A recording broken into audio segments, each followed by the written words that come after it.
thank UNESCO and ÇEO for organizing this meeting.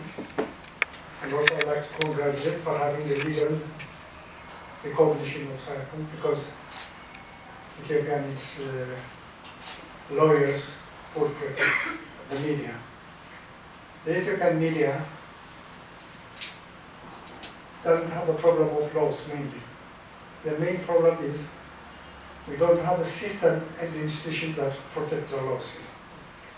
For example, in our constitution, the press freedom that's declared in the United Nations is Article 19, and worldwide word is also Article 29 in the Ethiopian constitution. Besides recognizing the freedom of the press without any limit, the law also says when journalists are moving to any place to cover and to get information, the government has got an obligation to protect the journalists from any danger or damage. But what we are seeing is not protection, but what we are seeing is an attack.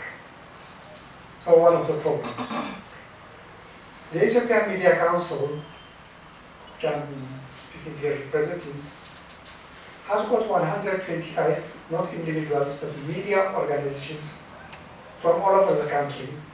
There are television stations, radio stations, newspapers, magazines, including social media, digital media, and public media houses all over the country. And it has got also its own code of conduct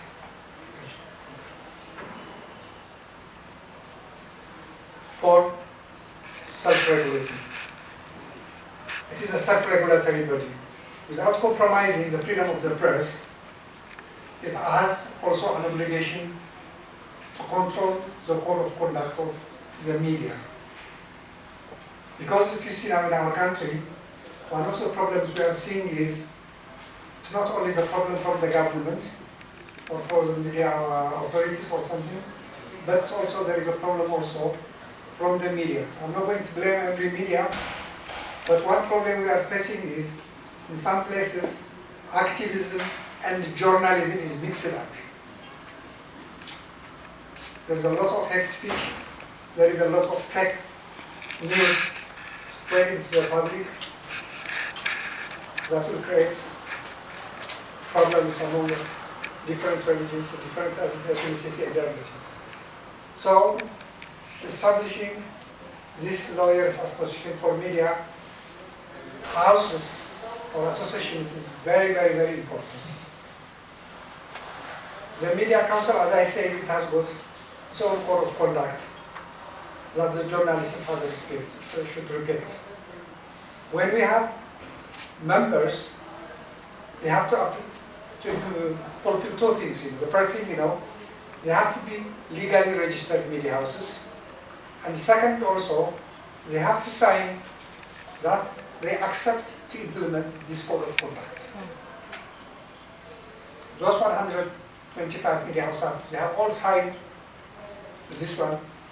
And with the help of the UNESCO, the French embassy, and others, we have given different trainings all over the country for about 2,000 journalists in this last 2 years. But still, one thing we have to do with the lawyers association or media houses is there are two problems that's challenging the country. First, as I said, the government, the police, and all this, sometimes we hear that journalists are imprisoned. But when we ask the federal police or the Addis Ababa police, where are they imprisoned? They tell us we don't know where. We don't even know who has imprisoned them. When we go and ask the family says we don't know. People came with masks in their faces, we cannot identify them, now they have taken them. We went to different police stations, but we couldn't see them. What I'm trying to say is, even the police doesn't know who has imprisoned them and who in which prison they are in. For example, recently, my journalist was imprisoned. When we asked the different police stations, they say we don't know. And after about 10 days, he was released, and we asked him, where were you in prison? And he told us, I don't know. It was a dark place, and the people who took me out were with masks. I don't know the place. I don't know where it was. You know, some things, you know. So, by law, this is forbidden, but in practice, there is no protection as far as I'm concerned. So, when we welcome this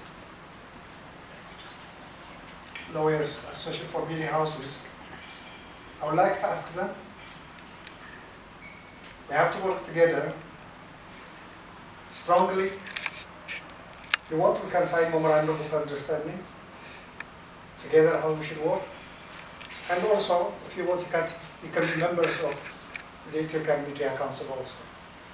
We have also, last time, as Mr. said, in the training with the police, we have asked them to stop that activity, and we have asked them to sign memorandum of understanding to work with the Ethiopian Media Council. They say this is a good idea. We will respond very soon. But sometimes signing by itself is not enough, because, for example, with the Ethiopian Media Authority, we have signed an agreement that says when there are any mistakes or wrong things done by media, instead of taking journalists to prison, there is an ombudsman body within the Ethiopian Media Council. That ombudsman body, you have to apply to that one. It's not only in Ethiopia, all over the world there are media councils like the one in Ethiopia.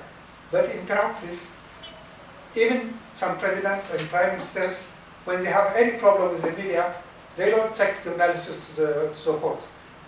They give their complaints to the ombudsman body of the media council. So we are told the police this one also. We have signed to do this with the Ethiopian Media Authority, but there is no practice. So please, what I'm trying to say is, the newly formed lawyers for media associations, let's work together, we'll make a difference. Otherwise, the situation is very bad, especially with the world situation, with the Horn of Africa situation. Things are getting worse, and the press freedom could be in danger. So, before the danger comes, let's work together and let's solve it. Thank you very much.